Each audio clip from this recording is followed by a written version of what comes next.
C'est la grande tendance des expositions qui débordent de chefs-d'œuvre mythiques, pour la plupart jamais vus en France, sauf dans les livres d'histoire de l'art. Le musée Mayol n'échappe pas à la règle et accueille les trésors de la collection Émile Burle, l'une des collections particulières les plus prestigieuses du monde, présentée pour la première fois en France. Alors ici, une soixantaine d'œuvres cultes sur les 600 que compte la collection s'exposent pour notre plus grand plaisir. Des œuvres signées des plus grands, un panorama exceptionnel de l'art français du 19e et du début du 20e siècle, Delacroix d'une part, Manet, Monet, Pissarro, Degas, Renoir, Sisley pour l'impressionnisme, Cézanne, Gauguin, Van Gogh, Toulouse-Lautrec, des nus magnifiques de Modigliani, les nabis sont là aussi avec Bonnard et Villars, les fauves et les cubistes avec Braque, Derain, Vlaminck et bien sûr Picasso. Alors des œuvres qui restent néanmoins sensibles quant à la manière dont elles ont été acquises, et l'exposition assume le débat plutôt que de botter en touche sur la provenance de tant de chefs-d'œuvre, pour la plupart acquis entre 1951 et 1956.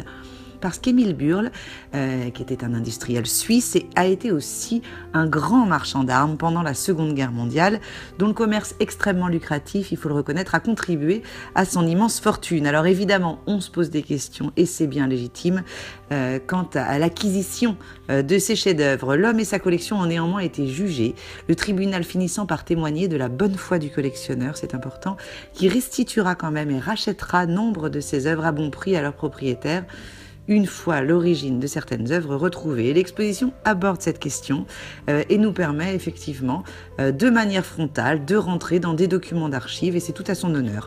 Mais parlons chef-d'œuvre aussi, parce que ici, chaque centimètre carré d'exposition est habité par un trésor. La petite danseuse de Degas, réalisée dans les années 1880, le suicidé de Manet, les coquelicots près de Véteuil de Monet, le portrait de Mademoiselle Irène de Renoir, le garçon au gilet rouge de Cézanne, le semeur au soleil couchant de Van Gogh, l'offrande de Gauguin ou encore ces superbes œuvres de Toulouse-Lautrec. Voilà une nouvelle, très belle exposition.